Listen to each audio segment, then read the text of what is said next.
खरं तर जी पीडित कुटुंबीय आहेत, त्यांना मी असेल, काका असतील, स्वातीताई असतील, आम्ही सर्वजण भेटलो, त्यांच्याशी चर्चा केली, त्यांचं काय मत आहे हे तिथं आम्ही जाणून घेतलं.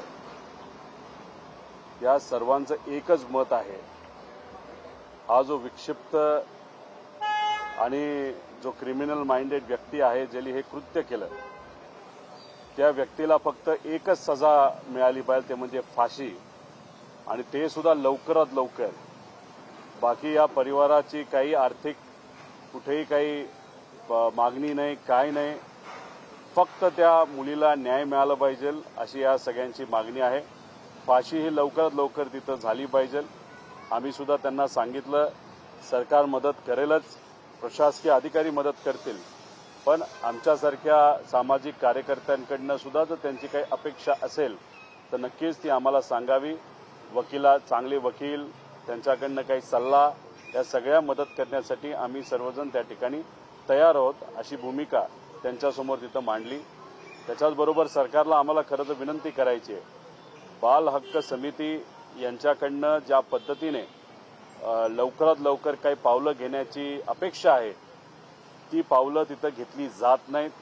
महिला आयोग महाराष्ट्राकडनं अजूनपर्यंत कुठलीही ॲक्शन तिथं घेतली गेली नाही, त्यांच्याकडनं पाठपुरावा झाला नाही. अध्यक्ष नसले तरी अधिकारी त्या ठिकाणी आहेत, त्यामुळे त्यांच्याकडनं अपेक्षा आहे की लवकरात लवकर ती ॲक्शन तिथं घेण्यात यावी व एक योग्य असा पारदर्शक पद्धतीने काम करणारा चांगला वकील हा या पीपी म्हणून या प्रकरणासाठी त्या ठिकाणी देण्यात यावा. त्याच्याचबरोबर वकील संघटना जी आहे भोर तालुक्याची, त्यांचा मी आभार व्यक्त करतो. पुणे जिल्ह्यामध्ये सुद्धा अशी चर्चा आहे की तो पलीकडे असणारा जो क्रिमिनल आहे त्याला कुणीही वकीलपत्र त्याचं घेणार नाही, अशी भूमिका त्या ठिकाणी त्यांनी मांडली. त्यामुळे सामाजिक कार्यकर्ते, राजकीय नेते व त्याच्याचबरोबर महाराष्ट्राची जनता या परिवाराबरोबर त्या ठिकाणी भक्कमपणे आहे. मीडिया सुद्धा या परिवारावर भक्कमपणे आहे. त्याला काल पुण्यामध्ये आंदोलन झाले, 4 तास सगळा हवी बंद झाला. घटना संतापजनक आहे. त्यांच्या नातेवाईकांनी मृतदेह ठेवून आंदोलन केलेलं होतं, मात्र त्यानंतर सुद्धा पोलिसांनी हे आंदोलन संपवलं.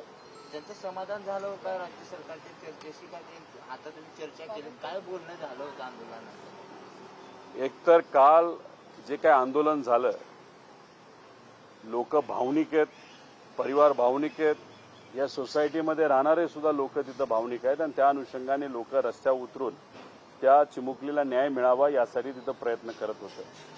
खरं तर पीएम होत असताना सुद्धा बराच वेळ तिथं लागला. ठीक आहे, काही प्रक्रिया असेल त्यामुळे वेळ लागला असावा, पण मग एवढा जर विलंब या ठिकाणी होत असेल, आणि त्याच्याचबरोबर हे सगळे अभ्यासू लोक आहेत, त्यांनी आकडेवारी काढली तर पॉस्को केसमध्ये असू द्या, नाहीतर रेपच्या केसमध्ये अशी अनेक उदाहरणं आहेत, नाहीतर बहुतांश उदाहरणं आहेत की एखादा क्रिमिनल हा जेलमध्ये जातो आणि काही दिवसानंतर बेलनी बाहेर येतो.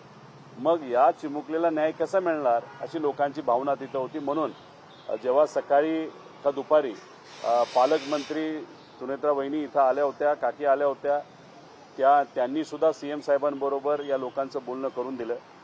काल सुद्धा संध्याकाळी जेव्हा आंदोलन चालू होतं बोलणं सुरू करून दिलं. सीएम साहेबांनी शब्द दिलाय, जो आता इथे असणाऱ्या काही सामाजिक कार्यकर्त्यांनी बोलून दाखवला, 14 दिवसामध्ये आम्ही हे प्रकरण निकाली काढू. तसं 14 दिवस आणि आजची सगळी व्यवस्था बघितली तर हा आकडा फक्त शब्दाचा नसावा अशी आमची अपेक्षा आहे, कारण का चार्जशीट करण्यासाठीच 15 दिवस तिथं लागणार. त्यामुळे सरकारकडनं अपेक्षा आहे या विषयामध्ये लक्ष घालून लवकरात लवकर तिथं कारवाई तिथं केली गेली पाहिजे. माझं एवढंच मत आहे की ही दुर्घटना जी घडली, ही जे काही कृत्य त्या ठिकाणी घडलं, याचा निषेध आम्ही सर्वजण करतोच, पण मग आता महिला आयोग त्याचं अध्यक्षपद हे जे मोकळं आहे, त्या पदावर निवृत्त IPS अधिकारी मीरा बोरवणकर मॅडम यांची नियुक्ती तरी करण्यात यावी, नाहीतर निवृत्त IAS मध्ये मेधा गाडगीळ यांची नियुक्ती तिथं करण्यात यावी. सामाजिक कार्यकर्त्या वर्षा देशपांडे जे स्त्रीभ्रूण हत्यावर त्या ठिकाणी काम करतात त्यांचं करण्यात यावं. मनीषा गुप्ते यांची तरी करण्यात यावी. कुणीही करा, पण राजकीय व्यक्ती त्या महिला आयोगावर बसला नाही पाहिजे याची दक्षता सरकारकडनं त्या ठिकाणी करण्यात यावी अशी एक विनंती करतो. आणि त्याच्याचबरोबर आपण जर बघितलं तर सातत्याने होतं असं की फास्ट ट्रॅक कोर्ट तुम्ही निर्माण करा, लवकरात लवकर न्याय देण्याचा प्रयत्न करा, पण आजचं जर आपण तिथं रूल बुक बघितलं तर त्याच्यामध्ये त्या कायद्यामध्ये कुठंही फास्ट ट्रॅक कोर्टला तिथं प्रोव्हिजन नाहीये, त्याला स्पेशल परवानगी लागते. त्यामुळे आमच्या सगळ्यांची मागणी आहे, लोकांची मागणी आहे, शक्ती कायदा जो अधिवेशनामध्ये पास करण्यात आला होता महाराष्ट्रामध्ये, पण केंद्र सरकारने त्या कायद्याला त्या ठिकाणी नकार दिला, तो परत पाठवला. तो शक्ती कायदा लवकरात लवकर या महाराष्ट्रामध्ये लागू केला पाहिजे, कारण त्याच्यामध्ये फास्ट ट्रॅक कोर्ट हे इनबिल्ट आहे. म्हणजे तिथल्या तिथं लगेचच्या लगेच प्रत्येक केस, पॉस्कोची केस असू द्या नाहीतर रेपची केस असू द्या, तिथल्या तिथं त्याला एक रूल बुक आहे. त्याच्याचबरोबर एक कमिटी निर्माण केली जाते या बाबतीतला फॉलोअप करण्यासाठी, आणि बरेच जे काही वेळ आहेत तर तो वेळ मर्यादा या कमी केल्या आहेत तपासापासून सगळ्या. त्यामुळे शक्ती कायदा या महाराष्ट्रामध्ये आणण्यासाठी सरकारने प्रयत्न करावे. आम्ही सुद्धा अराजकीय पद्धतीने त्याला तर आधी पाठिंबा दिलाच होता, याच्या पुढे त्या ठिकाणी पाठिंबा देऊ. काल राष्ट्रीय महिला आयोगाने याची दखल घेतली. राज्यात एवढा संताप झाल्यानंतर राष्ट्रीय महिला आयोगाने देखील मग राज्यातल्या सरकारने, मुख्यमंत्र्यांनी महिला आयोगाला निर्देश दिले असते, बाल हक्क आयोगाला निर्देश दिले असते.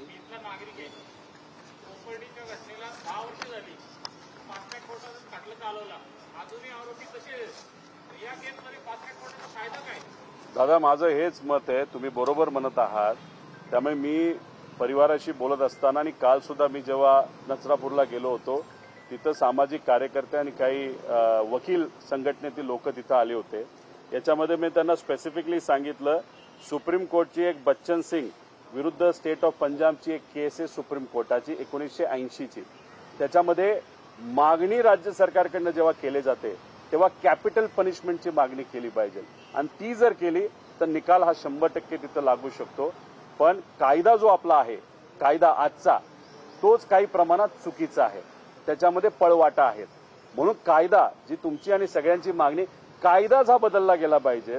आणि त्यालाच मी म्हणतोय शक्ती कायदा हा तो कायदा आहे. त्याच्यामध्ये जे बदल केले आहेत त्यातून हे असे चुकीच्या प्रवृत्तीचे चिरकुट माणसं जे असे कृत्य करतात ते त्यातून सुटू शकत नाही.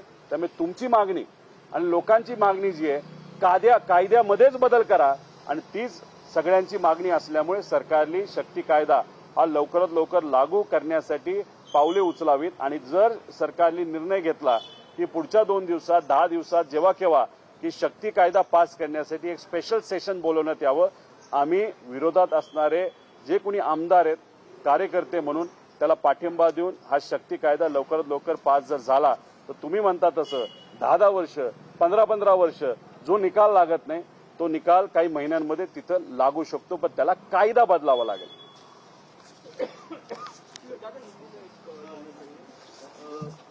शक्ति कानून की बात कर रहे हैं, महिला पूरा डिपार्टमेंट है, इसके अलावा महिला आयोग भी खाली पड़ा हुआ है. हमेशा जब ये घटना होती है तब ये सारी बातें हाईलाइट होती हैं. कहाँ चूक हो रही है, क्योंकि ऐसी घटना ये पहली बार नहीं है. इससे पहले भी बदलापुर में भी देखा, कुपड़ी में भी देखा, घटनाएं लगातार बढ़ रही. कानून का डर नहीं है कहीं? देखो, हम सबका कहना है कि अगर कोई नेता है, उसके परिवार में अगर एक आधी बच्ची होगी या बेटा होगा, उसके लिए प्रोटेक्शन होता है. कोई अमीर व्यक्ति होगा तो वो प्राइवेट सिक्योरिटी रख सकता है, लेकिन जो कॉमन मैन है, इनका बेटा हो, बेटी हो, जो स्कूल जाती है, कॉलेज जाती है, उनके प्रोटेक्शन के बारे में जिम्मेदारी तो सरकार की होती है. अभी किसी से भी अगर आप बात करो तो लोगों का कहना है, अरे कायदा ही ऐसा है जिस कायदा में बहुत सारे लैक्यूनाज है, और लैक्यूनाज होने के कारण लोग आराम से कोर्ट के माध्यम से अच्छा वकील लगा के वहां पे बेल पे बाहर निकलते हैं. ये जो गंदा प्रवृत्ति का व्यक्ति है जिसने ये कृत्य किया है, 2 बार वो जेल जाके आया और 2 बार बेल पे बाहर आया, और तीसरी बार ये कृत्य उसने किया जहां पे वो 3-4 साल की बेटी को अत्याचार करके उसको मारा दिया. तो यहाँ पे कायदा बदलना चाहिए, क्योंकि ये कायदा जो आज का है उसमें बहुत सारे लैक्यूनाज है. तो कायदा जो शक्ति कायदा राज्य सरकार ने केंद्र सरकार को जो 2021 में भेजा था, वो कायदा लागू करने की आज जरूरत है। उसी के साथ हमारा कहना है कि ये जो बाल आयोग है या महिला आयोग है, उसमें जो अध्यक्ष बनाए जाते हैं वो पॉलिटिकल री एस्टैब्लिशमेंट के लिए किए जाते हैं। किसी को कार्यकर्ता को एक पद देना है इसलिए महिला आयोग, लेकिन महिला आयोग ये चीज ऐसी है कि महिलाओं के सेफ्टी के लिए बहुत इंपॉर्टेंट है। वहां पे राजनीति क्यों चाहिए? तो हमारा राज्य सरकार को कहना है कि जो एक्स आईपीएस अधिकारी है, जो मीरा बोरवनकर मैडम है, उनको वहां पे नियुक्ति दी जाए। उसी के साथ IAS, x IAS Medha Gadgil, उनको वहां पे नियुक्ति दो। नहीं तो वर्षा देशपांडे जो सामाजिक कार्यकर्ता है उनको वहां पे दो, या मनीषा गुप्ते या ऐसे व्यक्ति को दो जिसका राजनीति से कोई भी लेना देना नहीं है। इसलिए महिला आयोग में अध्यक्ष एक कोई भी अपॉलिटिकल व्यक्ति को दिया जाए, ऐसे हम सबकी मांगनी है। और ये जो बाल कल्याण आयोग है, उनके यहाँ से जो कल एक्सप्लेनेशन आया उसमें अध्यक्ष की सिग्नेचर भी नहीं है। मतलब एकाध गरीब व्यक्ति के घर पे ऐसा अन्याय होता है और अगर आप इस तरीके से नॉन सीरियसली पद्धति से रिस्पॉन्ड करते हो तो ये गलत चीज है। इसलिए लोगों का कहना, एक कायदा बदलो, कायदा ये लोगों के बाजू का चाहिए, न क्रिमिनल के बाजू का चाहिए। इसलिए शक्ति कायदा आना बहुत इंपॉर्टेंट है। महिला आयोग से लेके बाल हक आयोग तक वहां पे अपॉलिटिकल लोगों को वहां पे बिठाया जाओ। फास्ट ट्रैक का जो विषय है, अगर कायदे में ही लूप होल्स है तो कोई भी फास्ट ट्रैक कोर्ट लगा दो, वो कोई निकाल ऐसा जल्दी में नहीं देने वाला, वो नॉर्मल प्रोसीजर के माध्यम से ही होगा। इसलिए शक्ति कायदा के अंतर्गत जो कायदा बदल किया है वो लोगों के बाजू के, क्रिमिनल के बाजू का नहीं, और वहां पे कैपिटल पनिशमेंट ये इम्पोर्टेंट है। उसी के साथ 1980 में एक बच्चन सिंह वर्सेस स्टेट ऑफ पंजाब एक केस हुआ था, जहां पे एकाध विषय भावनिक हो, लोगों के मन में उसका बहुत बड़ा प्रभाव हुआ है।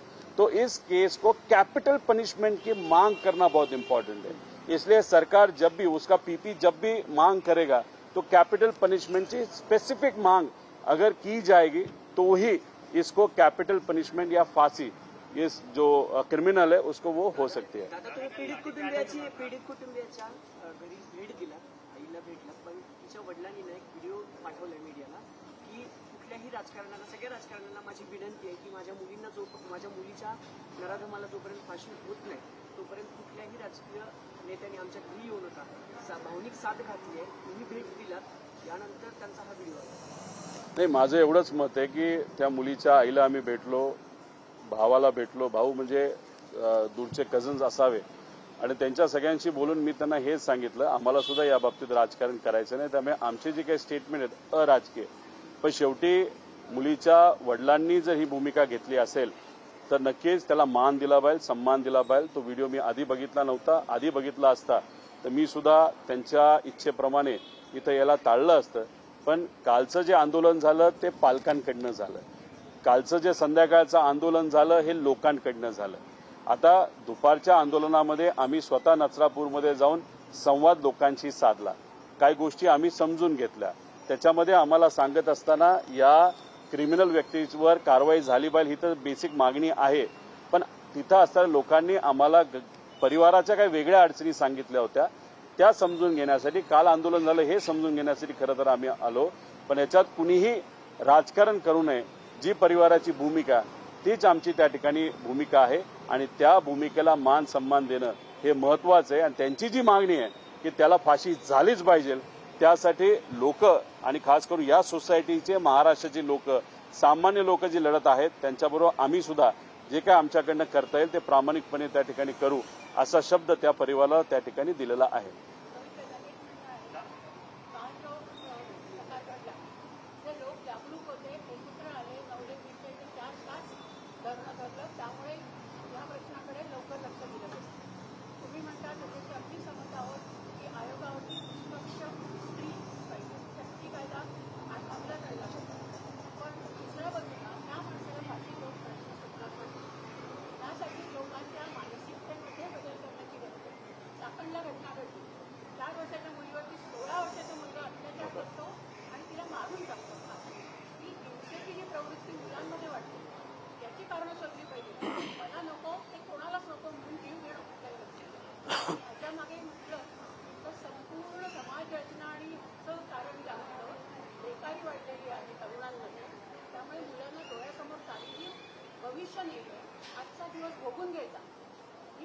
मुलांमध्ये तयार झालेले शिक्षण नाही म्हटले तर हा खूप मोठा राजकीय सामाजिक प्रश्न आहे.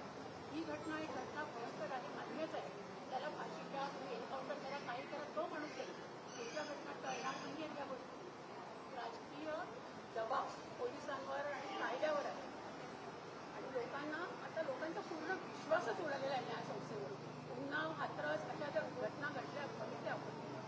उन्नावमध्ये त्या मुलीच्या नातेवाईकांचे जीव जातो, त्यांना ठार मारलं जातं, साक्षीदार नाहीसे केले जातात. तर हे विरोधी पक्षांनी यामध्ये सहभाग दाखवला पाहिजे. आमचा आत्ताच्या सरकारवर माझा तर वैयक्तिक अजिबात विश्वास नाही. विरोधी पक्ष जिथे आता परवाच्या कायद्याला कार्यबंधन वगैरे जे काय असे बायकांना फोर्स देतात, त्याला विरोधकांनी ज्या तऱ्हेने एकत्र येऊन त्याच्यावर बंदी म्हणजे तो होऊ दिला नाही, अशा तऱ्हेने जर विरोधकांनी काम केलं तर आमचा विश्वास नक्की वाढेल आणि या घटना बऱ्याच घडू नयेत म्हणून आपण सगळ्यांनी प्रयत्न हे तुमचं मत ताई बरोबर आहे. आता माझी परिस्थिती सुद्धा जाणून घ्या. मी माझ्या काकासाठी म्हणजे काकाला न्याय मिळावं आणि ते सुद्धा काही राजकीय दृष्टिकोनातून लहान व्यक्ती नव्हते. महाराष्ट्राचे उपमुख्यमंत्री होते. त्यांच्या बाबतीत काय घडलं साधा FIR सुद्धा तिथे घेतला नाही गेला. आणि मी सातत्याने हेच सांगतोय की राज्य सरकार नाही तर कुठलंही सरकार जर एवढ्या मोठ्या व्यक्तीबद्दल राजकीय व्यक्तीबद्दल साधा FIR जर करत नसेल तर लोकांचा सिस्टमवरचा विश्वास निघून जाणार आहे. आता या चिमुकलीवर जे झालं ते अन्यायकारक झालं. त्यामुळे तुमच्या मनामध्ये ज्या शंका आहेत त्या खऱ्या आहेत, त्या लोकांच्या मनामध्ये यायला लागलेल्या आहेत. तुम्ही जे म्हणत आहात ते कार्य तसं मोठं आहे. राजकीय आणि सामाजिक दृष्टिकोनातून त्या विषयावर काम करावं लागेल. पण सुरुवातीला एक धाक बसला पाहिजे, एक भीती बसली पाहिजे की आज जे लोक त्या लेवल सांगण्याच्या पलीकडे गेलेले आहेत त्यांना वेगळ्या पद्धतीने आणि पोलिसांच्या माध्यमातूनच आणि कायद्याच्या माध्यमातूनच सरळ केलं पाहिजे. आणि ते सरळ असं केलं पाहिजे की बाकीचं धाडस नाही झालं पाहिजे. आणि तुम्ही जो महत्वाचा मुद्दा घेताय तो शाळेपासूनच राजकारण न आणता जर आपण त्याच्यावर काम केलं तरच होईल. आणि बेरोजगारी हा मुद्दा महत्वाचा आहे. कारण 7 लाख रुपये इंजिनिअरिंगची फी देऊन नोकरी लागत नसेल तर मग लोकांचं मत आणि मुलांचं मत असं व्हायला लागलंय की माझ्या आईवडिलांनी कष्ट करून मला शिकवलं, मला सिस्टममध्ये नोकरीच जर मिळत नसेल तर मग मी काय करेल तरी चालेल. ही जी भीती लोकांची जायला लागली ते तसं बघितलं तर फार डेंजरस आहे. आणि माझं प्रामाणिक मत आहे, मी ओपनली बोलतो, नेत्यांच्या मुलांना भीती नाही, मोठ्या बिझनेसमॅनच्या मुलांना भीती नाही, अधिकाऱ्यांच्या मुलींना भीती नाही. भीती कोणाला आहे तर सामान्य व्यक्तीच्या मुलींना त्या ठिकाणी भीती आहे. कारण का ते स्वतः प्रायव्हेट सिक्युरिटी त्यांना देता येत नाही. या सिक्युरिटी जबाबदारी पूर्णपणे ही सरकारची असते. त्यामुळे कायदा योग्य पद्धतीने व्हावा. पोलिसांनी तेच काम करावं की ज्याच्यासाठी त्यांची नियुक्ती झाली. मग सामान्य लोकांना VIP तिथं कुठेही सिक्युरिटी न देता आता मी पोलिसांची सिक्युरिटी घेऊ शकतो. पण आम्ही जर 3-4 पोलीस घेतले तर मग कुठेतरी त्या 3-4 पोलीस लोकांची सेवा करणारे कमी होतील. म्हणून आम्ही प्रायव्हेट सिक्युरिटी तिथं घेतो. आम्हाला नको पोलिसांनी शिकव. पण पोलिसांनी आहे आपण त्याच्यावर मोठा विषय आहे. ओके चालेल. पोलिसांनी लाठीचार्ज केला असे आरोप होतोय आणि आंदोलकांना जे आहे देखो हमारा कहना ये है ये कोई राजकीय आंदोलन नहीं था. अगर कल जाके हमने राजकीय आंदोलन किया तो लाठी हम पे लगाओ ना, हम पे चलाओ, हम नहीं डरते.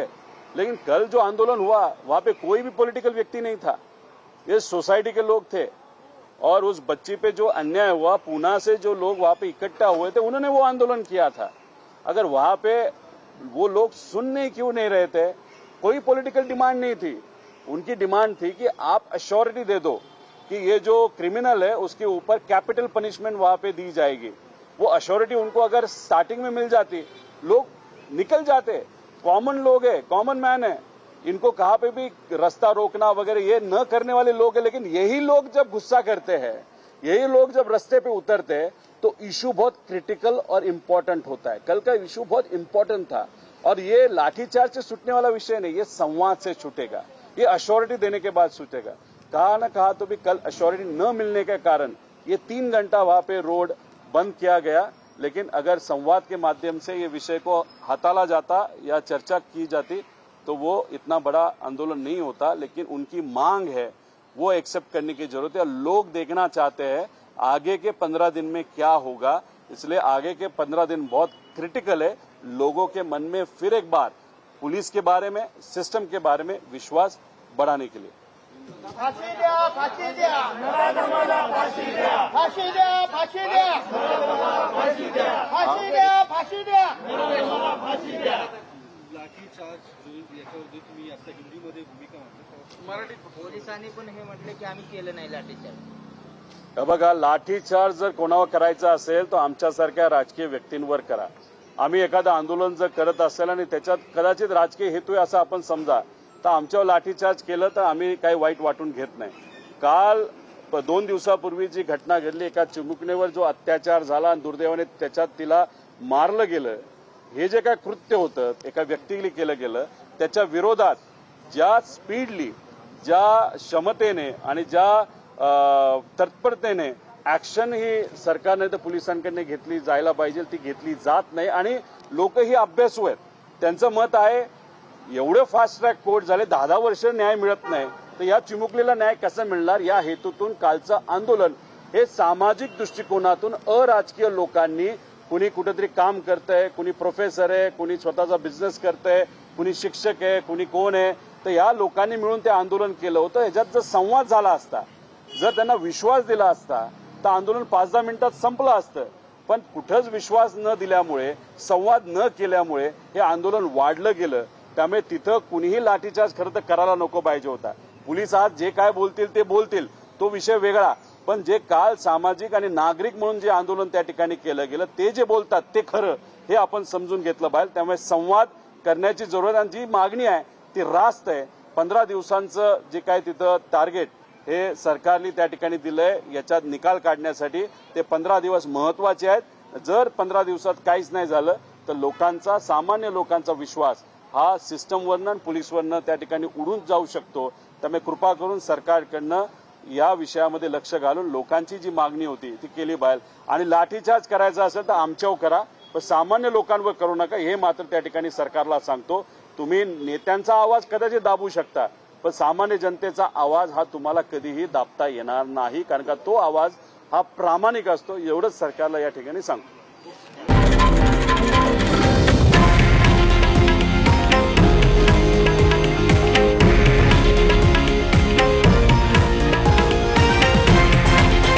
हे आहे देशातील नंबर 1 न्यूज नेटवर्क आणि आपण पाहत आहात TV9 मराठी, एकमेव.